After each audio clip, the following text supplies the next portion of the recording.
Have you ever imagined what would happen if a single touch from an alien could turn anyone to dust? In this story, Jonas, a daring human pilot from Earth, discovers he alone can survive the lethal aura of Kali Siva, a Kyoran with a mysterious curse. From the moment he catches her falling in a grand reception hall, chaos erupts, ancient prophecies awaken, shadowy figures rise to attack, and an interplanetary conflict unfolds at breakneck speed. Will Jonas and Callie manage to break the curse and unite two worlds on the brink of disaster? Tune in to find out how their race against time and an arranged cosmic bond forces them into unlikely heroism. If you're excited by galactic showdowns and a romance that challenges destiny itself, make sure to subscribe to our channel right now. Your support helps us bring you more thrilling sci-fi tales and share stories that spark the imagination. Strap in and listen on to uncover every twist and turn. Jonas Burke exhaled as he guided his small diplomatic cruiser, the Phoenix's Edge, through the luminous upper atmosphere of Kyre. The planet's violet-hued sky was unlike anything he'd seen before, a constant swirl of shimmering colors under its twin suns. He was supposed to have read every line of the official diplomatic mission briefing, but in true Jonas fashion, he'd set the data tablet aside after a few minutes. Sleep had won out over paperwork during the long transit from Earth. Now, swirling in the cockpit were half-composed thoughts of protocol and his own restless curiosity. Kyor Diplomatic Port Delta in range, the ship's AI chimed, its mechanical voice soft and respectful. Please provide clearance authorization. Jonas rolled his stiff shoulders. He'd been cramped in the pilot's seat for hours, and the tension rippled through his muscles. Authorization Burke 729 Alpha, he said, wishing he'd done some pre-flight at calisthenics. His eyes flickered to the floating docking station that rose before him like a monolithic jewel in the purple sky. The station was geometric in design, its crystalline panels reflecting beams of golden sunlight in prismatic arcs. Rising from it were tall spires wrapped in halos of luminescent energy. Jonas found the stark beauty mesmerizing and almost missed the incoming hail. A hologram of a stern Kyoran official flickered to life on the console, humanoid in shape, but bearing the subtle differences common to Kyor's inhabitants. Elegantly elongated limbs and skin tinted in shades of lilac or indigo. Human vessel, maintain your approach vector. A guide will receive you upon landing, the official stated. No sign of warmth, no courtesy smile, just cold formality.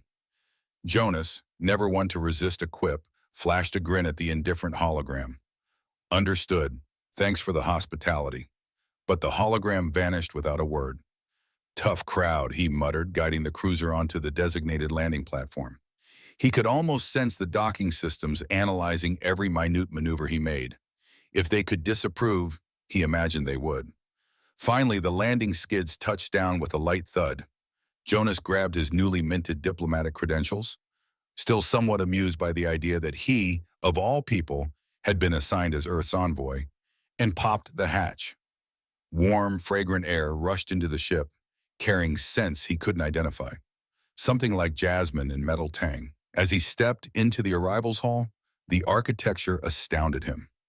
The entire structure was a testament to the Kyoran love of crystalline forms, each wall and column reflecting shifting hues of violet, rose, and indigo. He was still taking in the sights when his gaze snagged on a figure near the far end of the hall. She stood with a posture that radiated both grace and command, her skin a deeper, gem-like purple that seemed to shimmer under the docking station's lights. Her silver hair was woven into braids crowned with delicate metallic clasps. But it was her eyes that froze Jonas mid-step. They were large and oval, with vertical golden pupils, reminiscent of a feline's. A ripple of space had formed around her, as if no one dared come too close, and Jonas watched a hurried porter practically leap aside to avoid brushing her sleeve. Jonas approached, focusing on walking the fine line between confident and respectful. "Welcome to Kyor, Ambassador Burke," the woman said in clear, lightly accented standard. Her voice was musical, carrying an ethereal resonance that made Jonas want to lean closer. "I am Kali Siva. I've been appointed as your diplomatic liaison. Follow me, please." Pleased that she wasn't as cold as the earlier hologram official, Jonas offered a hand in greeting, a reflex from countless official and unofficial Earthside meetings. "It's nice to meet you, Kaylee. Call me Jonas." He barely completed the gesture before a small entourage of Kyer staff lunged forward, shouting in alarm. At their panicked cries, Kaylee stepped back swiftly, hands raised, her expression tense. Jonas jerked to a halt, confusion furrowing his brow. Uh, did I already break some taboo? Because that was faster than usual. Her golden pupils contracted, and she spoke in a matter-of-fact tone. "No one can touch me, Ambassador. Physical contact leads to immediate molecular destabilization for the one who tries." The statement sounded so outrageous that Jonas let out a brief, incredulous laugh. "Sorry, did you just say, if someone touches you, they turn to dust?" Kelly said calmly. "Instantly." It sank in that everyone around them seemed to fear even the lightest accidental contact. Jonas wasn't sure if he should be terrified or disbelieving. He tried to keep his voice steady. "So you're radioactive, or is it some—" She shook her head, silver braids swinging. "I am a daughter of the old Chiron line. We call it the death brand. It is an inherited affliction my people consider both sacred and cursed." Jonas couldn't help an irreverent remark from slipping out. "So, kind of like a lethal force field wrapped around your skin?" His mind jumped to Earth's pop culture references, including science fiction anti-heroes with deadly auras. That must make dating complicated. To his surprise, a slight flush spread across Kaylee's cheeks, though her posture remained dignified. "It's not exactly conducive to normal interactions," she admitted softly. "Now, if you will follow me, I'll take you to the Hall of Concord, where you will be formally introduced to our dignitaries." Jonas walked a half-step behind, maintaining a careful distance. Around them, other Chirons seemed more relaxed now that he understood the rule. Despite his usual tendency toward offhand jokes, he felt a pang of empathy for Kali, who radiated authority yet seemed painfully isolated by her lethal condition. They wound through corridors made of seamlessly joined crystal plates, with glimpses of the planet's cityscape beyond. Kyre's sky platforms and spires floated in the upper atmosphere, tethered by advanced gravitational technology that Earth scientists only partly understood. Everywhere Jonas looked, the light refracted in dazzling patterns, leaving rainbow trails on the floors and walls. Eventually they arrived at a grand domed atrium that glimmered like the inside of a geode. Gathering within were various interplanetary representatives, some from Earth and others from distant star systems Jonas couldn't immediately name. Servants drifted through the crowd with platters of opalescent beverages that caught and refracted the dome's light, creating tiny prismatic rainbows with each tilt. Callie accepted one such vessel gingerly, ensuring she didn't make contact with the servant's hand. Jonas frowned at that, feeling a pang of sympathy. The enforced isolation was unmistakable. She had grown used to it, but it struck him as a lonely existence. Just as Jonas considered the awkwardness of socializing in this environment, a commotion flared at the edge of the atrium.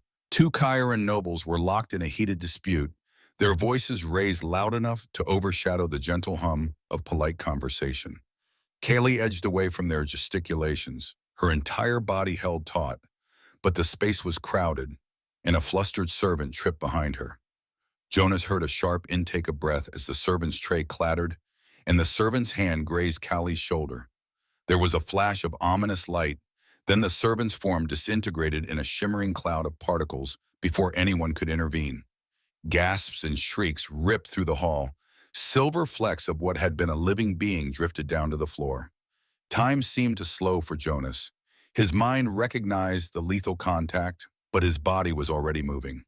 Another tray went flying, its crystal goblet of precious Chiron nectar spinning through the air. Jonas lunged, reaching across the short distance. He managed to hook one arm around Callie's waist, preventing her from stumbling into additional collisions, while his other hand scooped the falling goblet just before it smashed onto the crystalline tiles. Liquid, the color of liquid pearls, sloshed dangerously close to the rim, but did not spill. In that suspended second, with the entire hall watching, Jonas realized he was still holding Kaylee. Not only that, he had his arm firmly around her midsection, a spot that, by her own account, should have instantly turned him to dust. Yet his body remained intact, flesh and bones stubbornly refusing to vaporize. Kelly's golden eyes went wide, pupils dilating. She stared at Jonas in utter disbelief. "You, you're not dust," she whispered, her voice barely audible. An electric tension crackled in the air between them, as though the planet's entire atmosphere had charged. Before Jonas could form a coherent response, Kelly grabbed his face between her slender, lethal hands and kissed him full on the mouth. The shock of it overwhelmed him. A warm, electric jolt tingled through every nerve, and he was too stunned to move. His hand holding the goblet slackened, dropping the precious vessel to the floor where it shattered in a spray of crystalline shards. But Jonas was barely aware of the crash. When Callie broke away, her features were a tumult of shock, relief, and a strange kind of raw hunger. The assembled Chiron and alien dignitaries were transfixed, some horrified, some awestruck.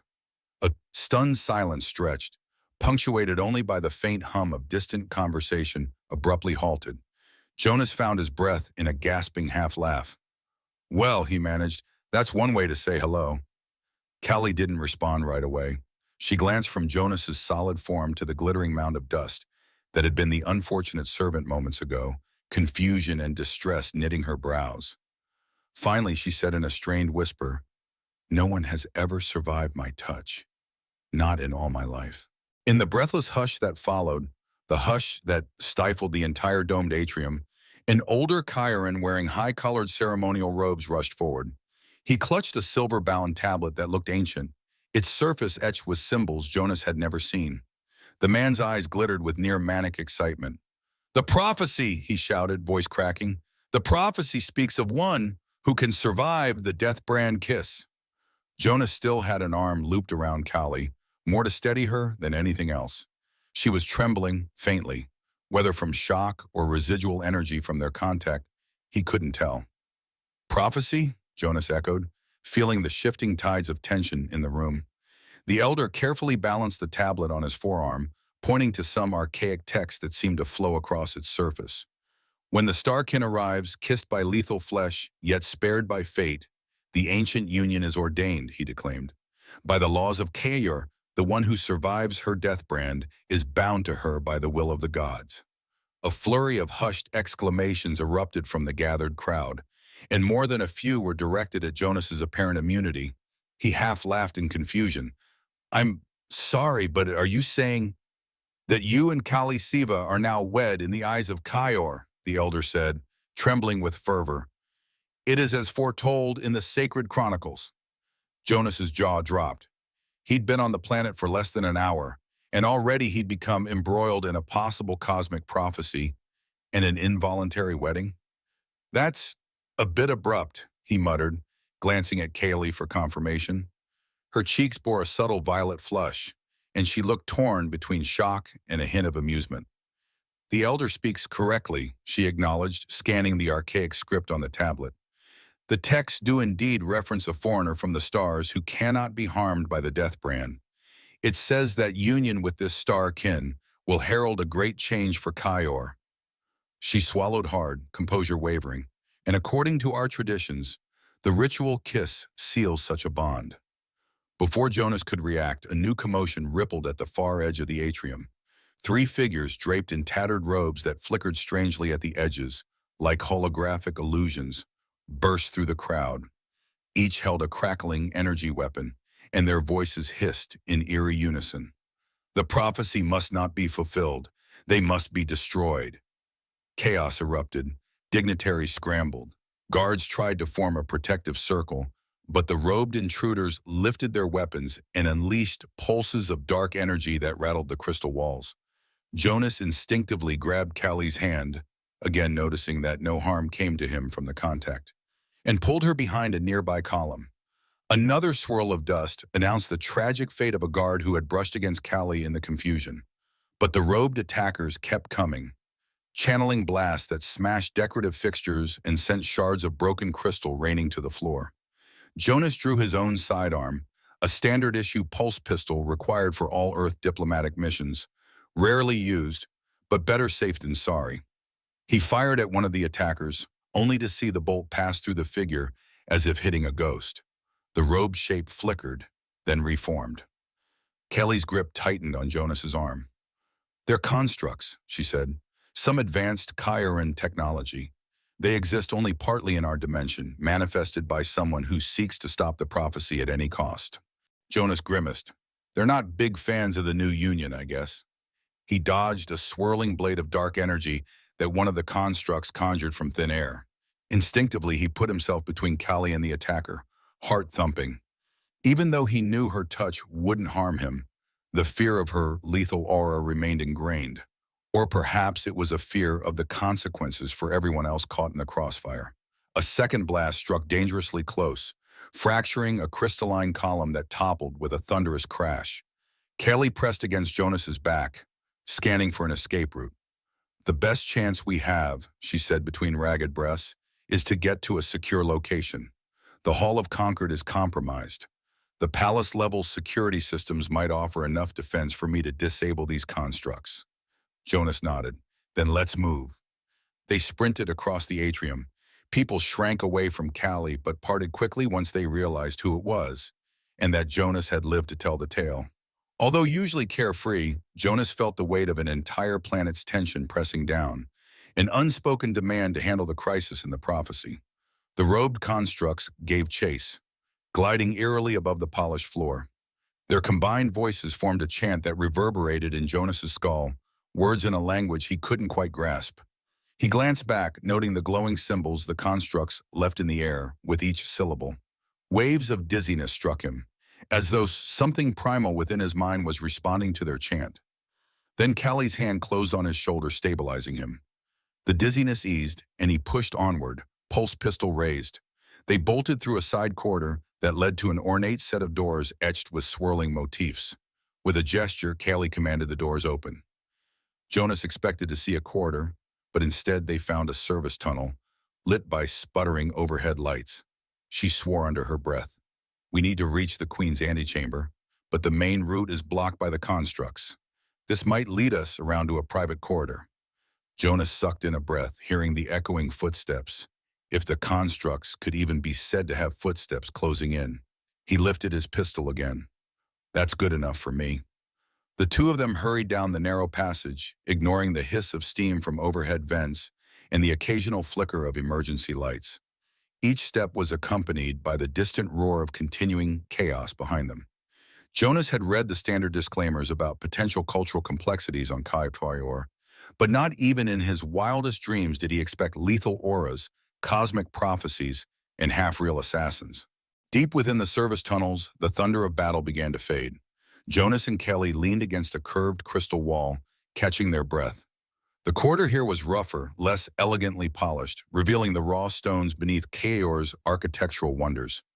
Tiny sparkles within the rock suggested the presence of the same mysterious energy that powered so much of Chiron technology.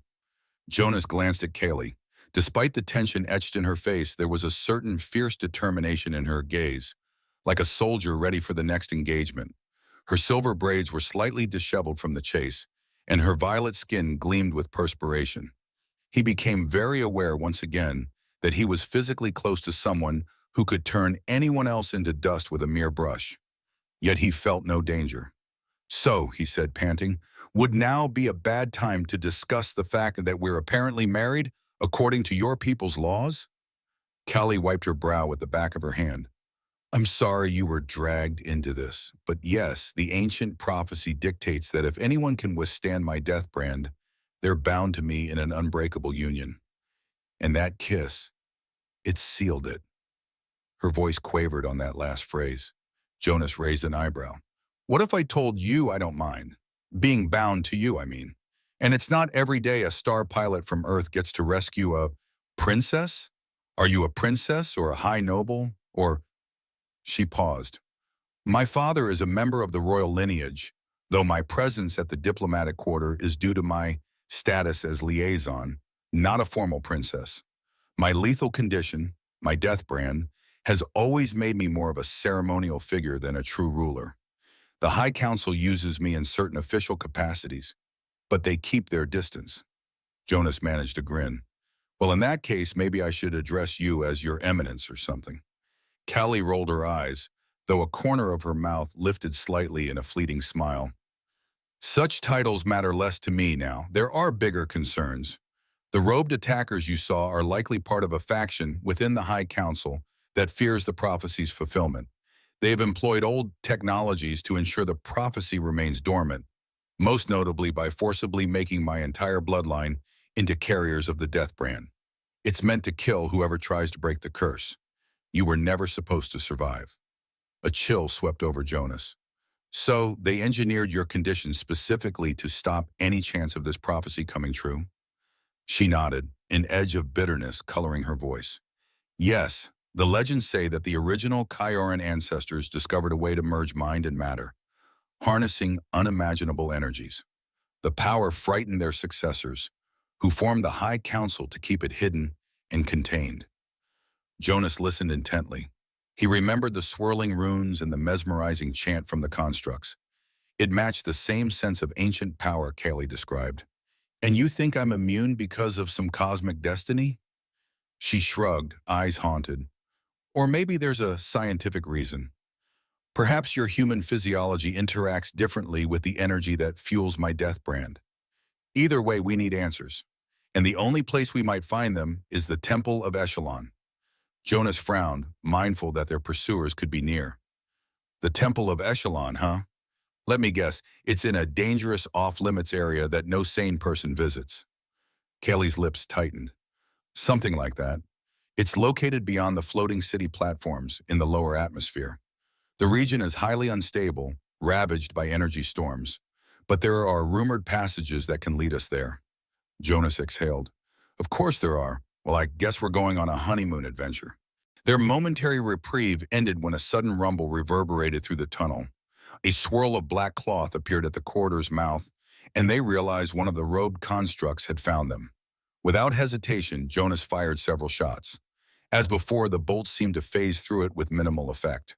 But as he pivoted to retreat, he noticed something different. Tiny cracks of static energy danced where his shots passed through the figure. Callie drew a shaky breath. The Temple of Echelon's archives might show us how to properly dispel those constructs. For now, we can only run. Jonas nodded, scanning for an exit. Any direction that takes us out of this corridor is fine by me. He spotted a side hatch, a narrow maintenance door with a flickering control panel, and motioned toward it. Shall we? Callie hurried over, placing her hand near the panel. She didn't press it directly. Jonas guessed she was avoiding direct contact that might fry the circuitry. Instead, she waved her fingers in a specific pattern, and the door slid open with a hiss. They slipped inside and sealed it behind them. The only light came from sporadic overhead crystals that buzzed with faint luminescence. As their breathing steadied, Jonas's mind buzzed with newly introduced realities. He was, by law of this planet, married to Kali Siva. They had robed assassins who could pass through walls, a prophecy that presumably had something to do with bridging Kyur and the rest of the galaxy, and an ancient temple where they might find answers. Typical diplomatic mission, indeed. I should warn you, Kaylee said quietly, the Temple of Echelon has been sealed for generations. The High Council forbade any exploration. If we go there, we'll be defying some of the oldest mandates on Kyur, and that's assuming we can even bypass the security barriers. Jonas offered a mischievous tilt of his head. So you're saying we'll be doing a bit of interplanetary trespassing? Count me in. I've always wanted to put cosmic outlaw on my resume. She studied him, her golden gaze reflecting in the dim corridor. You're quite calm for someone whose entire existence has just been upended. He shrugged. I'm a pilot. Crises come with the territory. Besides, there's something about this I can't shake. It feels bigger than just me or you. A faint smile touched her lips. Agreed. And if the prophecy is true, then you and I stand at the center of monumental change. Her expression grew solemn. I'm sorry about that. I never asked to be the carrier of the death brand, nor for you to be thrust into such a role. Jonas gently rested a hand on her shoulder. Even in the half-light, the contact sent a wave of electric warmth through him. No apologies. Let's focus on staying alive. Then we can figure out how to handle this whole marriage prophecy thing. Maybe write up some vows that don't involve cosmic doom. Callie's soft laugh echoed in the corridor. Come on, she said, stepping deeper into the darkness. This way. They had a plan, albeit a risky one, and as Jonas followed her into the unknown depths of Kyor's infrastructure, he allowed himself a small, determined smile. Let the prophecy unfold. He'd handle it all, one step at a time. The maintenance corridor opened into a winding tunnel of raw crystal, its walls glinting like half-formed mirrors. Strange symbols occasionally flared across the surfaces, reminiscent of the chanting illusions Jonas had glimpsed. According to Callie, these were resonant echoes, fragments of old Kyoran technology that had once spanned the entire planet's infrastructure. In ancient times, the ancestors manipulated crystals to shape reality, forging wonders that modern Kyer only dimly understood. They moved with careful haste, listening for any sign of pursuit. The robed constructs could phase in from any direction, and Jonas maintained a tight hold on his Pole's pistol despite its limited effect. Each footstep clicked on the crystal floor, sending echoes in every direction. Jonas couldn't help but compare it to being inside some massive geode, with refracted light playing illusions on his peripheral vision. After several turns in the labyrinth, Kaylee slowed. We should find a maintenance conduit that leads to the city's outer rim. From there, we can take a low-gravity skiff and descend to the lower atmosphere. Jonas gestured to a spiral ramp that descended into deeper gloom. I guess we go down? She nodded, but her expression was heavy with worry. Yes, but first, Jonas, there's something you need to understand about the Temple of Echelon. My people sealed it after an event known as the Sundering, a cataclysm that nearly tore Kyor apart. The energies the temple controlled were far beyond what even our advanced ancestors anticipated. If we try to access them, he raised an eyebrow, we might get ourselves killed? She nodded solemnly. Or worse, we could unleash something unstoppable. The High Council's methods have been cruel, but in their eyes, the death brand was a necessary evil to ensure no one could break the seal. By binding my lineage with lethal power, they believed they'd prevent any chance of the temple's energies from awakening. Jonas took a deep breath. So they'd rather keep you as a living weapon than risk unleashing something they fear. And now, because I can survive your touch, we basically hold the key to reversing that entire system. No wonder they're sending constructs after us. Kaylee exhaled a shaky breath. Exactly. I'm not sure if I'm ready for all this. But if there's a chance to free my bloodline from this curse, and if the prophecy truly heralds a new era for Kyor, then I have to treat. Jonas squeezed her hand. He was getting used to the crackle of energy that accompanied any contact. Then let's do it, one step at a time. Let's find this conduit, get to the lower atmosphere, and see if we can figure out how to open the temple without blowing up your planet. A ghost of a smile crossed Callie's lips. I appreciate your confidence, Ambassador Burke. Jonas, he corrected gently. If we're allegedly married, you should probably call me by my first name. Callie's eyes sparked with that familiar golden glow. Jonas, she repeated, and in the musical cadence of her accent, his name sounded almost sacred.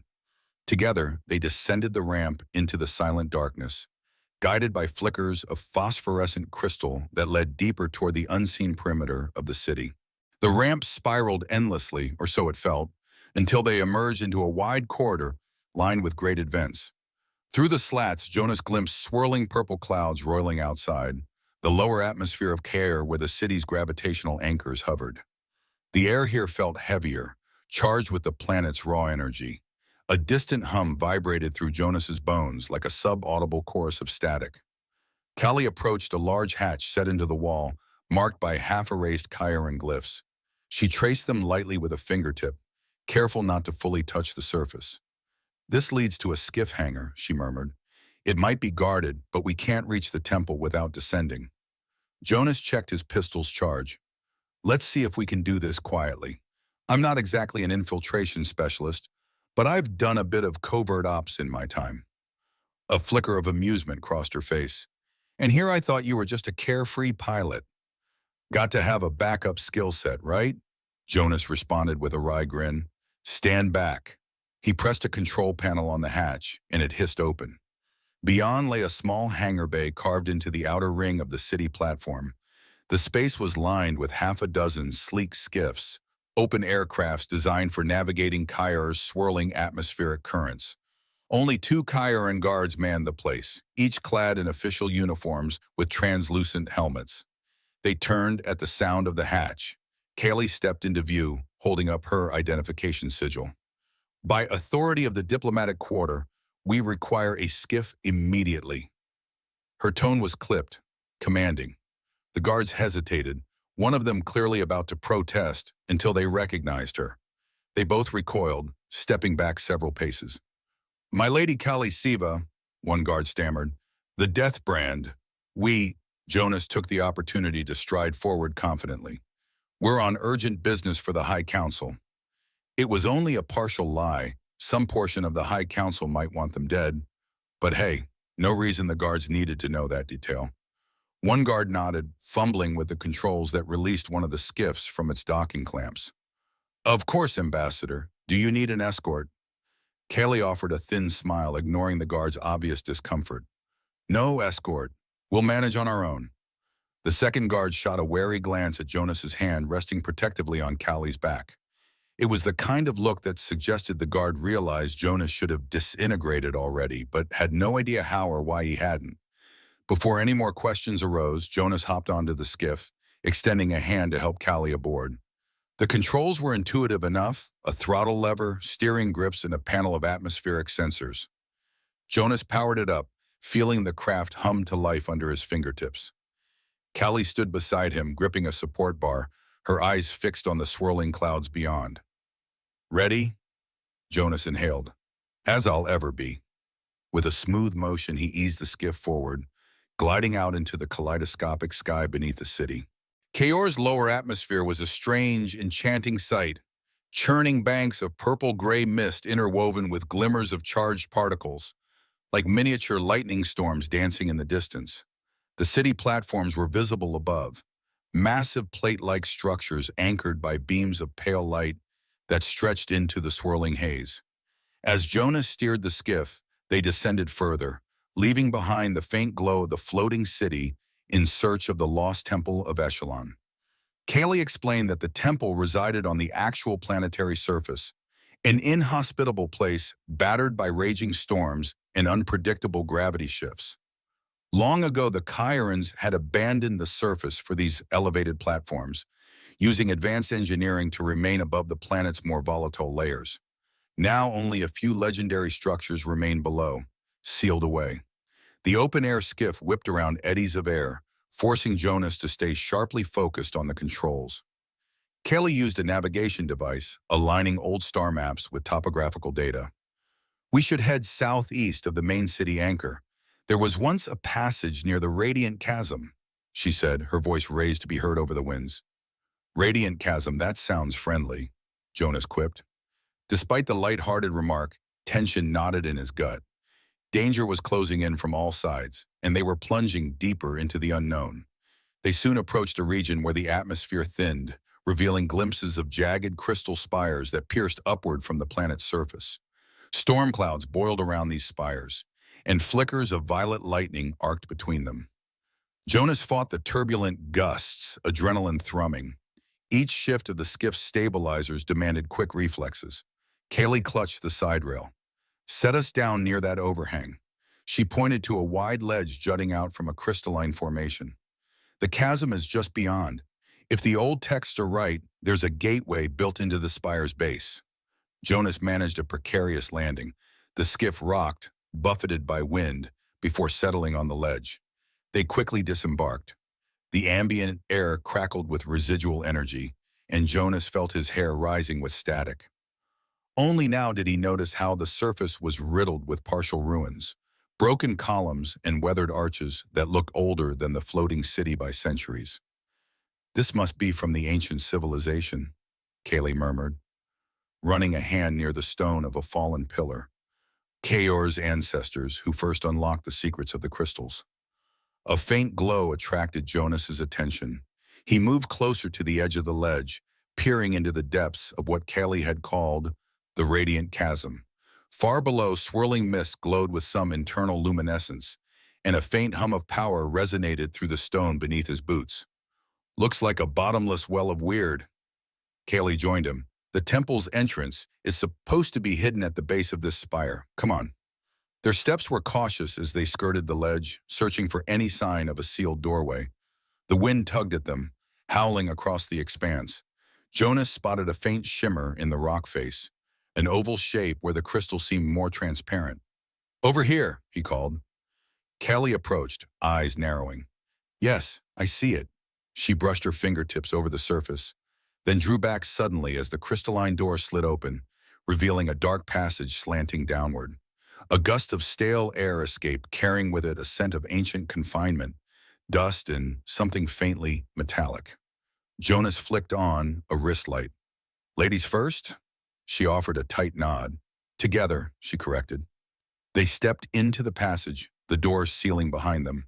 At once, the swirling gale of the outer atmosphere vanished, replaced by an oppressive stillness. Their footsteps echoed on polished stone set with veins of crystal that pulsed faintly, as though waking from dormancy. Jonas felt a chill crawl over him, and not from the temperature. Something here was alive, or aware, and watching. Though the corridor was ancient, it responded to Callie's presence. Soft lights flared along the walls, highlighting carvings and glyphs that Jonas couldn't interpret. Kelly murmured translations, explaining that they were references to the old rites, the alignment of cosmic energies, and the forging of bonds across worlds. Some glyphs depicted two figures clasping hands amid swirling rays of power. Eventually, they reached a circular chamber with a vaulted ceiling of translucent crystal. In its center stood a raised platform surrounded by carved pillars. Each pillar bore inscriptions that glowed faintly. Jonas's attention was riveted by the floor beneath the platform. It looked like liquid quartz, gently rippling, despite being solid. "This is an antechamber to the temple," Callie said in hushed tones.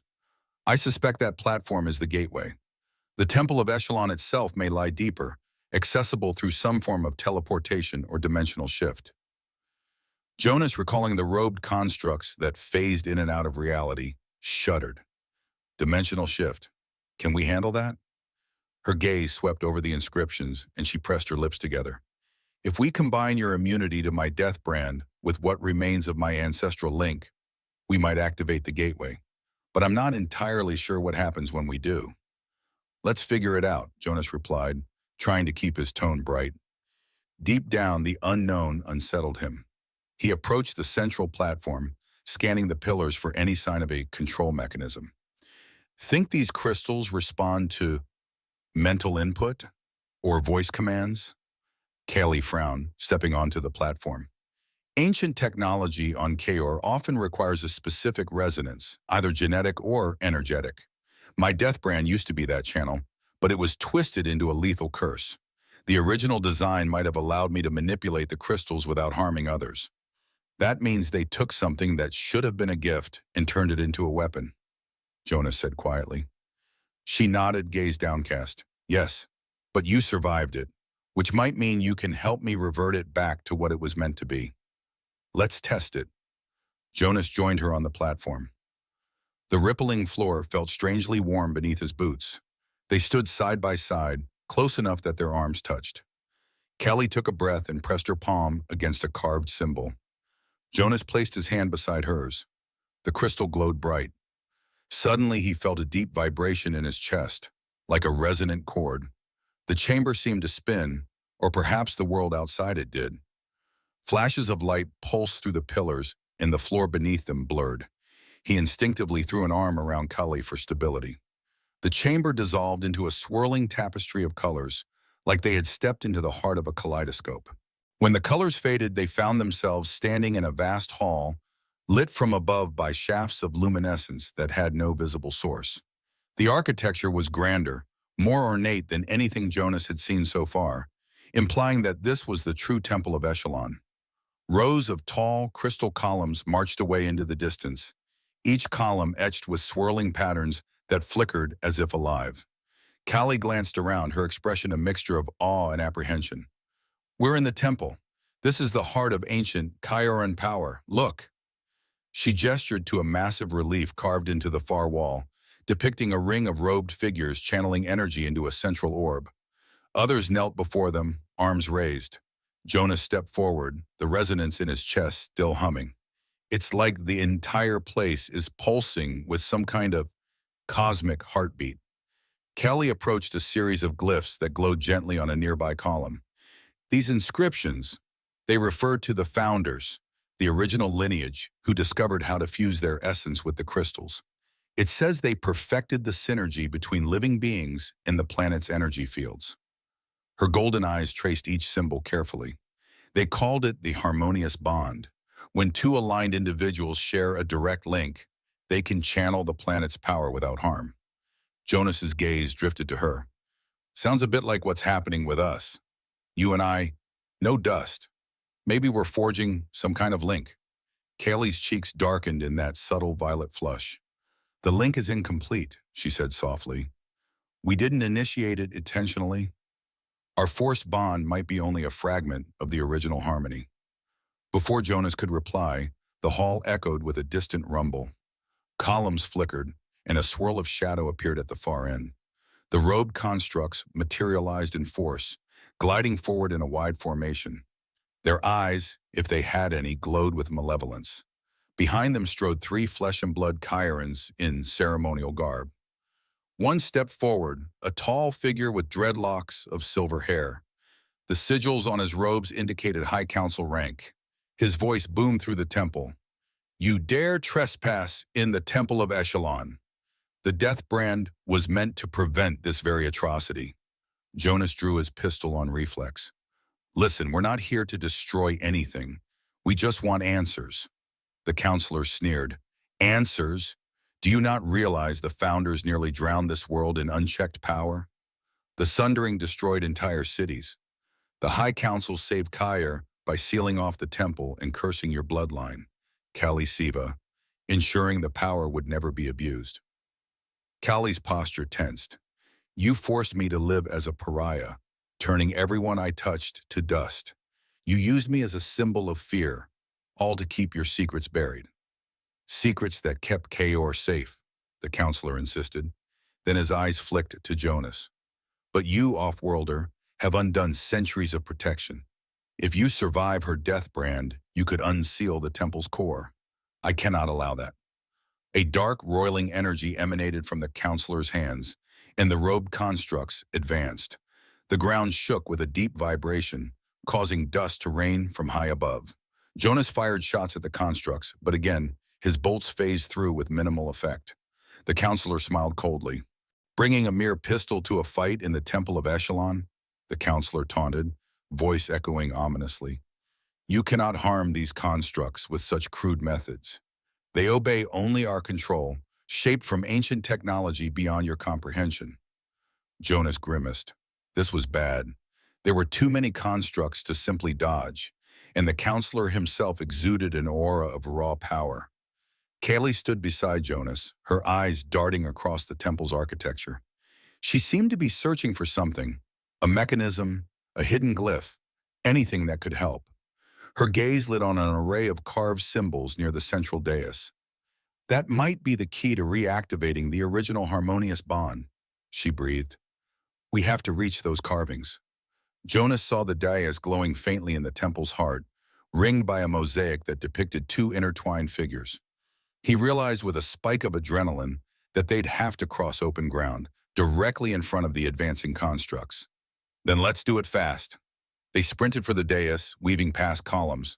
Constructs whirled into their path, swinging tendrils of crackling energy. Jonas ducked under one strike, firing a pulse shot that distracted another.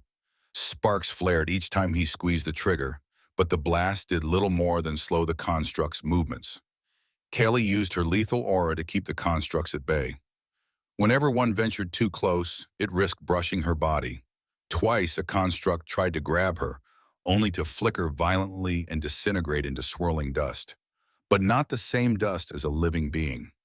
Instead, it dissolved into flickers of black static. They reached the dais. Kaylee dropped to her knees beside the glyphs, running her hands just above the surface. Jonas, place your palm here, she urged, pointing to a swirling pattern that looked like overlapping circles. He joined her, pressing his palm against the etched crystal. Instantly, the dais flared with bright light. Columns throughout the hall glowed in response, and the robed constructs froze mid-advance. Even the counselor recoiled, a snarl twisting his features as the temple's energy responded to Jonas and Kaylee. A wave of warmth suffused Jonas's body, emanating from the contact point. He sensed Callie's presence intimately, as if their minds brushed against each other. Memories flickered, her childhood isolation, her mother's grief at her condition, the burden of forced solitude. He glimpsed fleeting images of her standing alone on balconies, watching others pass by at a distance. Then the bond reversed, and Jonas felt Callie absorbing his own memories, his reckless teenage years, the pilot academy on Earth, the day he first laid eyes on the star-laced sky of uncharted space. For a heartbeat, they saw each other's souls laid bare. The dais erupted with a pillar of light that shot into the temple's vaulted ceiling. The entire structure trembled, as though awakening after centuries of sleep. Around them, columns sang, literal harmonic tones that reverberated in Jonas's chest. The robed constructs writhed, their forms unraveling under the resonant energy. "What have you done?" the counselor screamed, staggering backward. His dark aura flared, an attempt to shield himself from the surging radiance, but it splintered under the onslaught. The swirling black energy around him dissipated in crackling arcs. Kaylee rose, eyes blazing with fierce determination. "We've restored what your counsel sought to bury. The harmonious bond was never meant to be lethal. My bloodline's role wasn't to kill, it was to protect and guide." She reached for Jonas's hand, lacing her fingers through his, "And we will do it together." The moment she clasped his hand, Jonas felt the full force of the temple's energy flood his senses. He gasped, nearly overwhelmed by the radiant power coursing through his veins. But Kaylee steadied him, channeling the flow so it didn't tear him apart. The counselor stumbled, his illusions failing. The constructs dissolved entirely, leaving him exposed. "You don't understand," he raged, desperation coloring his voice. "The sundering nearly ended our world. If that power grows unchecked again," Kelly's voice rang with calm conviction. "Perhaps it would have, in the wrong hands. But the founders believed in a union that balanced the energy, not one that suppressed it through fear. That's what Jonas and I can bring forth." Jonas didn't know if they were right or if they were about to doom Kaor, but he felt the sincerity in Kali's heart, a quiet courage shaped by years of enforced solitude. He decided to trust that feeling. Squaring his shoulders, he lifted his free hand toward the counselor. "Stand down, or this temple will cast you out on its own." Above them, the luminous pillar flared brighter. The counselor let out a furious cry and hurled a bolt of dark energy at Kaylee and Jonas. It fizzled against the radiant barrier that now surrounded the dais, the temple itself seemingly defending its chosen guardians. "We'll all die," the counselor screamed. "You have no idea what cosmic forces you toy with." But his pleas sounded hollow. The wave of temple energy swelled, and Jonas felt the final barrier of the counselor's illusions unravel. With a last, anguished roar, the counselor vanished in a flare of black smoke. A hush fell over the temple as the pillar of light slowly receded, condensing back into the dais. Jonas staggered, breathing hard, his body tingling from the near overload of energy. Kaylee supported him, her own breath unsteady. For several moments, they just clung to each other amid the echoing hush. When the temple at last fell silent, Jonas realized the dais was still glowing softly. Whatever cataclysmic meltdown the counselor had feared, it didn't come to pass. Instead, a sense of calm radiated from the ancient structure. A new equilibrium, perhaps. Kaylee smiled, tears glinting in her eyes. "It's over, Jonas. The curse, it's gone." Outside the Temple of Echelon, the storms had receded, as if responding to the temple's newfound equilibrium.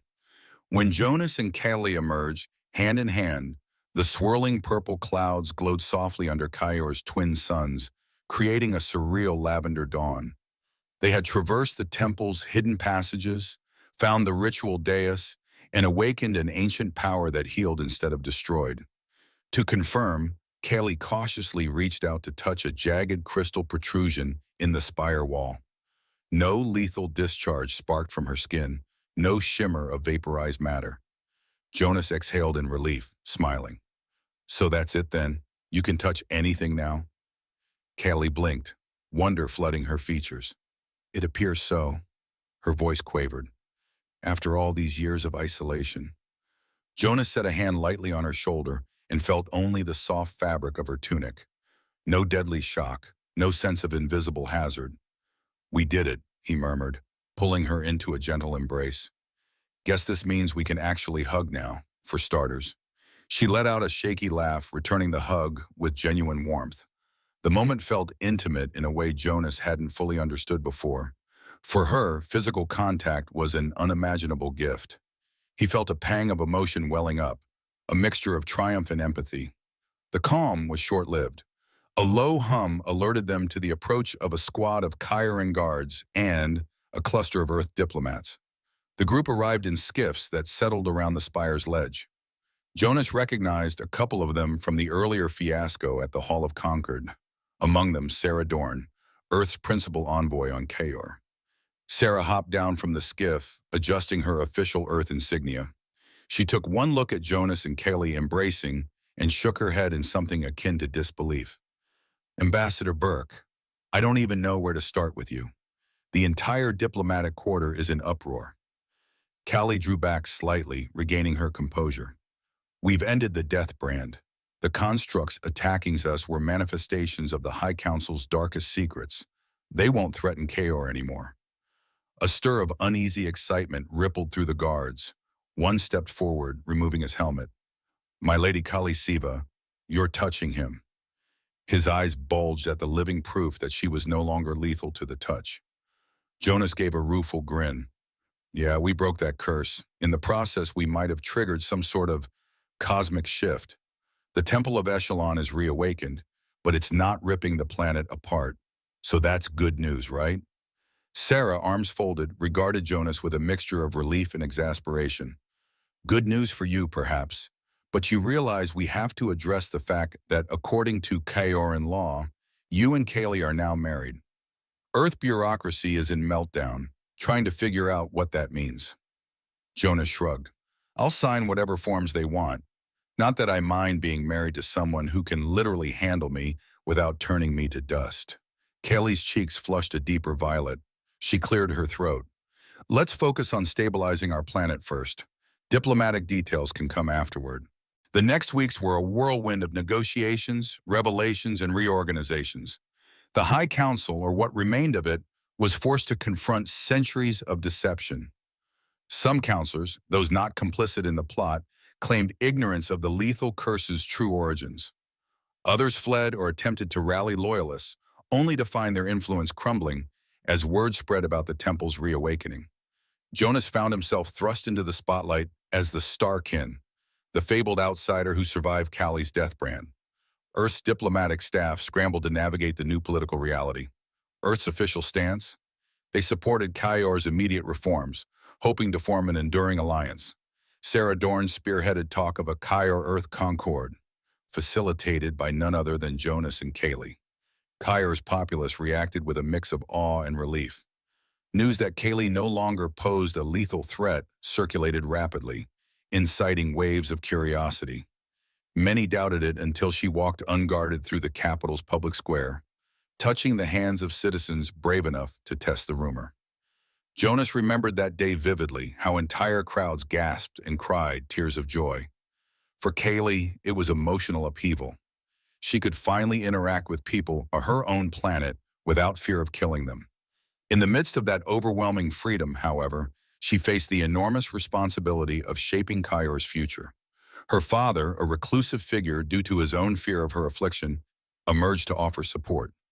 He was stunned to see his daughter free of the curse, but the family reunion was tentative, overshadowed by the kingdom's political turmoil. Meanwhile, Jonas, still something of a fish out of water, juggled Earth's diplomatic interests. He'd never envisioned himself as a policy expert, let alone a planetary liaison. But the events at the Temple of Echelon gave him a unique authority. No one could question the bond he shared with Callie, nor the Temple's acceptance of them both. Occasionally, the press hounded them for details about their so-called wedding. Both Earth and Kaor media spun dramatic headlines about a star-crossed love bridging two worlds. Jonas tried to brush off the attention with humor, but Callie struggled under the relentless spotlight. One evening, after a grueling day of negotiations, Jonas found Callie alone in a palace balcony, overlooking Kyor's floating city bathed in pinkish twilight. She was wearing a simple flowing gown, and the breeze teased strands of her silver hair loose. He approached quietly, placing a careful hand on her arm. No fear, no dust, just genuine closeness. "Hey," he said softly, "you okay?" She stared at the city lights. "I'm conflicted. This is everything I had ever wanted, to be able to touch others, to help my people. But it's all happening so fast, I fear messing it up." Jonas turned her toward him, eyes sincere. "We do it together. Messes happen. We'll clean them up." A small smile curved her lips. "Thank you, Jonas, for risking everything, your life, your career, your sense of normalcy." He drew her into an embrace. "You're worth it." In the midst of these upheavals, Kali and Jonas discovered another complication: Earth's legal system. A minor functionary from Earth's embassy cornered Jonas one afternoon, brandishing a thick tablet. "Ambassador Burke, you seem unaware that your marriage to Lady Kali Siva has no formal status under Terran law." Jonas blinked. "We walked through an ancient Kyoran ceremony, basically reactivated an old temple, and saved a planet, but that's not good enough for Earth's paperwork?" The functionary straightened primly. "Earth code requires official documentation, signed forms, witness statements, a validated officiant. Until such procedures are observed, you're technically single under Earth law." Word spread fast, and the Kyoran press latched onto it as an insult. Earth refused to recognize the mystical bond of the Temple of Echelon. Some Kyarans bristled, perceiving it as an attack on their most revered traditions. Earth diplomats scrambled to clarify the bureaucratic nature of the issue, but tensions mounted. More than once, Jonas overheard arguments that a second wedding, an Earth wedding, would be a humiliating farce. At first, Callie took the news calmly, perhaps too calmly. When Jonas brought it up during a quiet moment in the palace hallways, she shrugged. "Let them have their rules. I care little for Earth's official stance. You are my bonded partner in the eyes of Kyor's highest law, and in my own eyes." But over time, frustration crept in.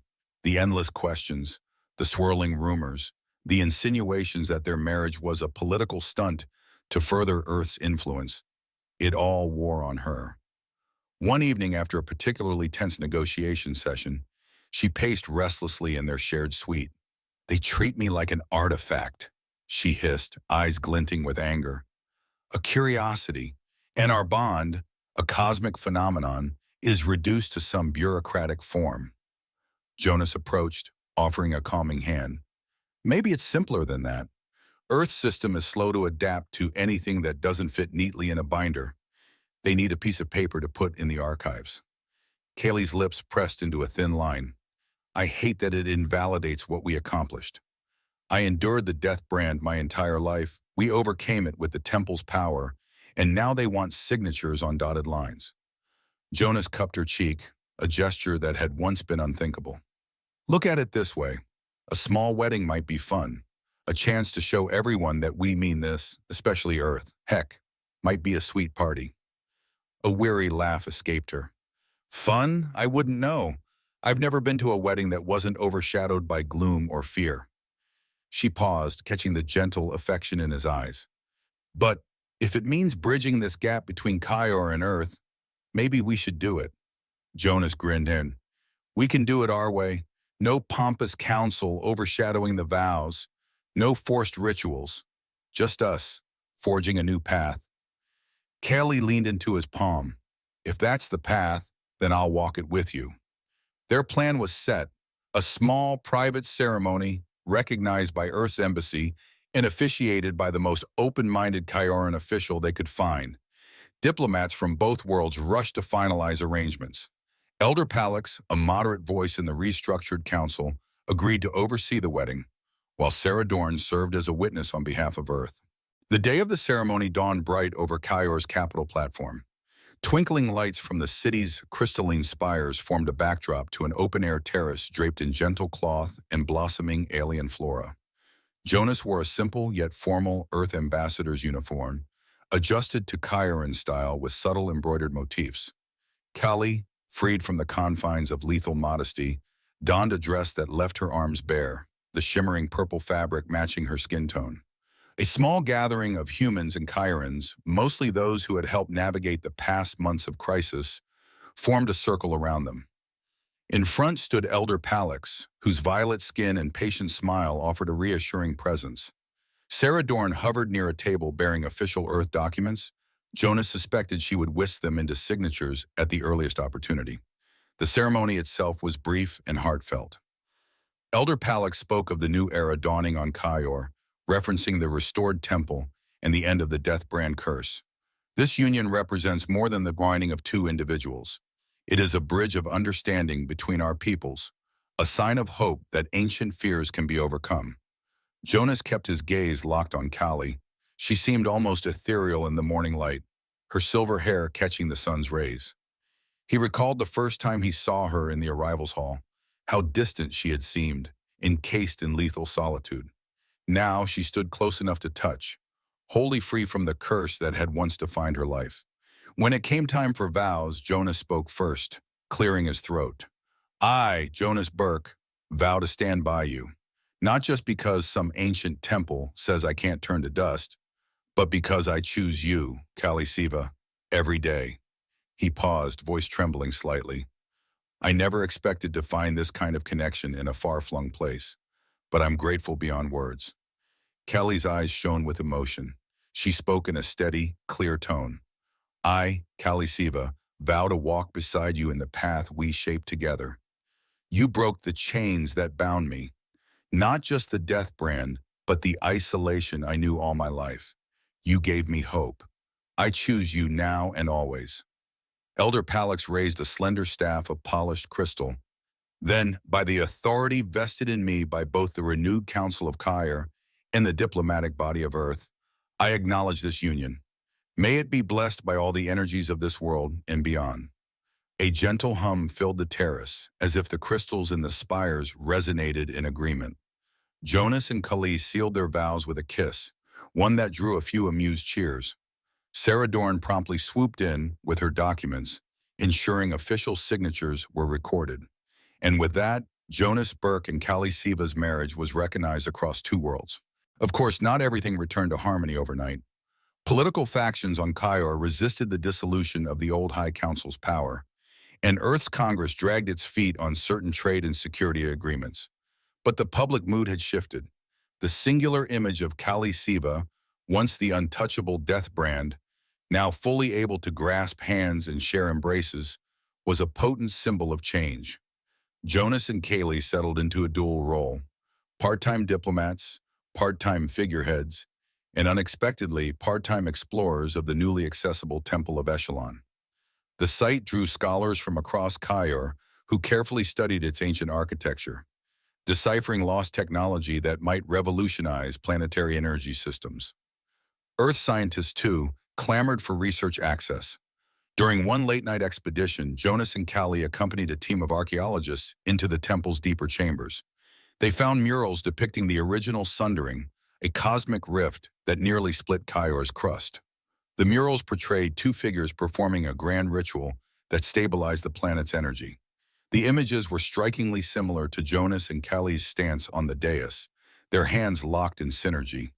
They were like us, Callie whispered, standing before the mural. Two individuals forging a bond to channel the planet's power safely. Jonas wrapped an arm around her waist. History repeating itself? Or maybe we're just carrying on their legacy. She placed a hand over his, smiling. Either way, I'm grateful. My entire life, I believed I was cursed beyond redemption. Now I see that the curse was a distortion of something meant for good. And you, Jonas, you were the missing piece. Her words made his heart swell. He remembered their first chaotic flight through the corridors, the death and destruction they narrowly escaped, and the feeling that he'd stepped into a dream or myth far bigger than himself. Yet with each challenge, they had emerged stronger, drawn together by forces beyond their understanding. It's still surreal, he admitted. Sometimes I think about the day I landed on Kaior.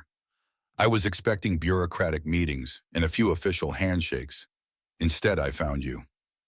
Callie stroked his cheek gently. And I was expecting another dignitary who would keep his distance, terrified of the death brand. Instead, I found someone who dared to hold me before realizing he should have turned to dust. A small laugh escaped him. Yeah, that was a gamble. They shared a tender kiss, the echoes of that ancient chamber bearing witness to the bond that transcended curses and centuries of fear. As the months stretched onward, Earth and KOR transitioned from tenuous negotiations to cooperative endeavors. Trade agreements emerged, joint research projects flourished, and the concept of an interplanetary cultural exchange took shape. Jonas, once just a star pilot with a knack for skipping formal briefings, found himself tasked with important missions to Earth, bringing Kyoran dignitaries to meet Earth's United Parliament. On one such trip, Kelly accompanied him for her first glimpse of Earth. She stood at the viewing port of their starship, transfixed by the sight of Earth's swirling blue oceans, white clouds swirling over green continents. Jonas watched her reaction, recalling the awe he felt when first seeing Kyor's purple skies. When they finally landed in Earth's capital, the press attention was overwhelming.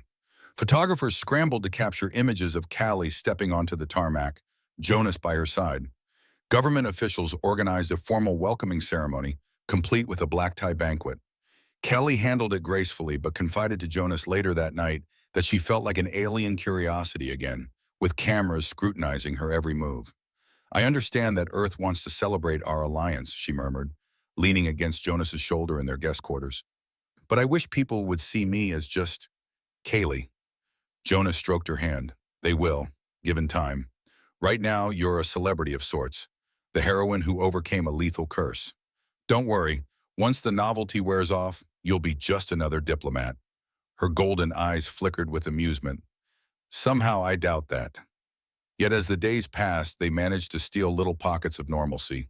Jonas took her to see an old earth forest, tall, ancient trees that hummed with life. He introduced her to earth cuisine, from sweet pastries to spicy curries that made her tear up, though she claimed it was in a good way. She marveled at Earth's single sun, how different it felt compared to Kior's twin star system. Together they stood under a night sky blanketed with countless stars. Kaylee shivered slightly at the crisp earth air, and Jonas wrapped an arm around her. I've seen these stars all my life, he whispered, but they feel different with you here. She leaned against him. It's beautiful, she said softly, and humbling. There are so many worlds out there. Ours just happened to collide in the strangest way. The moment of intimacy was interrupted by the beep of Jonas's communicator. A voice crackled over the line, requesting their presence at an urgent meeting about an impending trade deal. Kaylee sighed. Duty calls? Jonas shrugged, a resigned smile on his face. We knew what we were signing up for. We're ambassadors. This is part of the job. But at least we got a moment under the stars. She nodded, pressing a quick kiss to his cheek. Lead the way, Ambassador Burke. They made their way back into the throng of responsibilities and expectations, each day weaving Earth and Kyre a little tighter together. While some on both sides opposed the alliance, the vast majority embraced the new era of cooperation. Jonas and Callie, once strangers forced into a prophecy, now found themselves standard-bearers of interplanetary unity, a burden they bore with equal parts pride and exasperation. Exactly 1 year after Jonas's fateful landing on Kyor, the planet hosted the formal signing of the Kyor Earth Concord, a sweeping agreement promising mutual defense, shared research, and open cultural exchange. The signing ceremony took place on the same floating platform where Jonas had first arrived. Except now, the arrivals hall was decorated with banners bearing the insignia of both worlds, thronged by well-wishers instead of frightened onlookers. Jonas stood at a podium alongside Callie, his once casual flight jacket replaced by the crisp uniform of an Earth ambassador. He delivered a short speech about unity, about how two different civilizations could find common ground. Then Callie spoke, her voice resonating throughout the polished corridors. She thanked the crowd for accepting her without fear, reaffirming her commitment to guide Kyor toward a brighter future, one that embraced, rather than hid, the wonders of its ancient technology. When the final signature was penned, applause erupted. Diplomatic staff from both planets beamed, journalists snapped photos. And amid the fanfare, Jonas turned to Kaylee. So, how about a real honeymoon now? We've been so busy saving worlds and bridging civilizations that we never actually took a proper trip. A sparkle lit Callie's eyes. A honeymoon? Where would we even go? Jonas's grin broadened. Somewhere neither Earth nor Kaior has mapped. Let's do what explorers do. Go find a corner of the galaxy that belongs to neither of our worlds. Get lost among the stars for a bit. The idea seemed to enchant her. She caught his hand, no trace of fear or lethal aura. A private expedition, just you and me. No press, no councils. Could we manage that? Sarah Dorn, overhearing, interjected with a wry smile. Let's just say we might be able to shuffle your official duties for a week or two. But no more than that, Ambassador Burke. Your negotiation skills are in high demand. Jonas mock saluted. Yes, ma'am. Kelly laughed, the sound bright and free. She turned back to Jonas. Then it settled, a short, secret honeymoon, away from all of this. Jonas pulled her into a tight embrace, ignoring the chuckles and murmurs from the onlooking dignitaries. They had come a long way from that first moment in the arrivals hall, the lethal barrier that once surrounded her, the prophecy they never asked for, the robed constructs that nearly ended them. Together they had rewritten that script, forging a new path for themselves and for the two worlds that had once been so distant. Hand in hand they stepped away from the podium, hearts full of promise for whatever awaited them next. If love could break a curse, unite civilizations, and unlock an ancient temple's secrets, then surely a romantic voyage into uncharted space was well within their reach. With renewed spirits and an entire galaxy to explore, Jonas Burke and Kali Siva prepared for their next adventure. This time hand in hand, with no fear of turning to dust, and no prophecy hanging over their heads. Just the open frontier of the cosmos, waiting to be discovered. From a personal standpoint, this story shows that what begins in chaos can blossom into unity and hope. Jonas and Kelly ventured beyond every comfort zone, across cosmic distances and political minefields, to protect a planet and unlock long-buried truths. Their journey reminds us that compassion and understanding can undo even the most powerful curses. Whether it's breaking ancient bonds or navigating interplanetary red tape, their unwavering partnership paves the way for future generations to explore the galaxy without fear. In the end, love and courage outshine all obstacles, proving that no barrier is truly unbreakable. We'd love to know your thoughts. Comment below with your ideas, favorite moments, or any questions you have about the story. Your insights keep the conversation alive, and we can't wait to hear what you think.